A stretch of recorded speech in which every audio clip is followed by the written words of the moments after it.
Hinoki Garden dito sa may Santa Maria, Bulacan. So, ito nga is pa-outing ng aking kuya. So, ito nga as you can see, medyo marami nga tayo dito dahil kasama rin yung kanyang mga empleyado. And syempre, kasama rin namin dito yung aming lola and mga parents namin kasama din.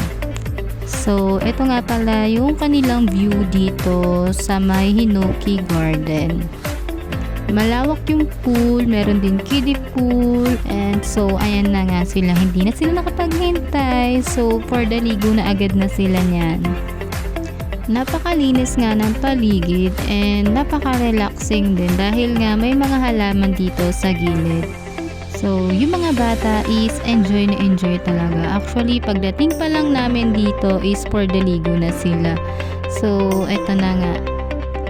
Meron din silang malaking TV rito and pwede kayong kumanta dyan guys. So perfect bonding nga ito para sa aming mga magulang. Oh, for the do it yan ah. Yan. O diba, napakadami rin pagkain nung mga oras na to. Dahil nga kailangan namin maraming pagkain dahil marami kaming batang kasama at may gutom. So ito yung view nila pag gabi. So maraming pailaw dyan. At iba-iba yung kulay diyan, diba?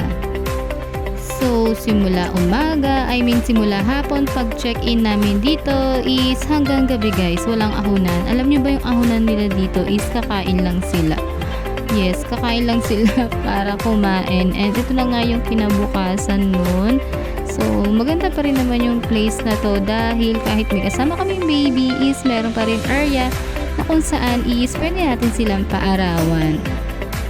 Super nag-enjoy yung mga bata rito at hindi lang pala yung bata yung nag-enjoy. So, ito nga pala yung lola ko. O, diba? Tinulak siya ni Papa. O, for the langoy-langoy siya dyan, diba? Napakagandang exercise na rin to para sa kanyang mga legs. So, ayan yung aking anak. And akala ko is kumakaway siya sa akin dito.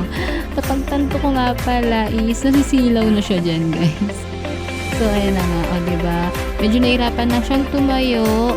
Kaya dito, at least dito, sa may pool is na-exercise niya yung kanyang mga legs. So, na-stretch yan, di ba?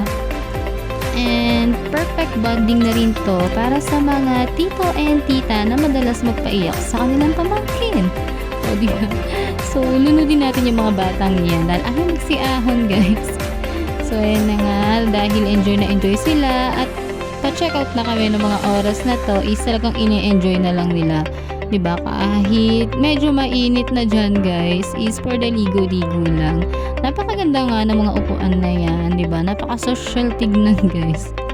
So kung gusto mo mag-sunbathing, umupo ka lang dyan and for sure tostado ka pagtayo mo dyan.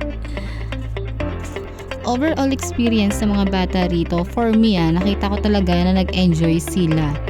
Diba? Hindi naman kasi halata sa kulay ng mga to pagkatapos namin mag-swimming dito is talagang nag-iba nga naman talaga yung kulay nila. So, dahil marami rin naman kami dalang salbabida, is talagang nag-enjoy kahit hindi pa nila masyadong abot dito.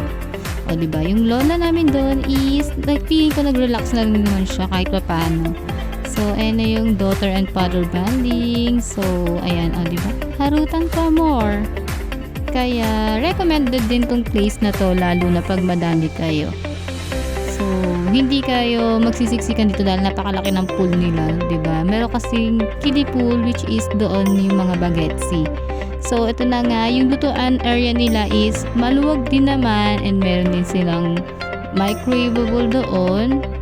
Microwave oven, and then meron din silang mini ref doon na pwede nyo ilagay yung mga baon ninyo. At itong napakalawak na long table nila. So, kayang-kaya nyo magsabay-sabay kumain dyan guys. Kahit ilan pa kayo.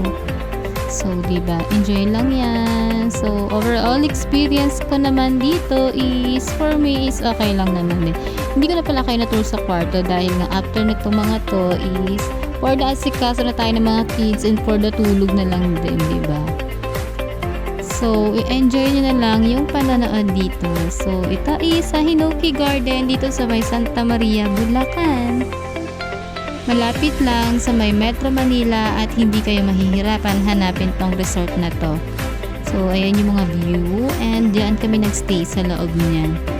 O diba, napaka-relaxing kahit mainit ang panahon is hindi mo masyado mapipil dito dahil nga maraming halaman. Enjoy watching guys, and salamat din sa aking kapatid na nag-invite dito. Another family bonding na naman natin to para sa buwan ng March. So ang daming ganap ng March, diba?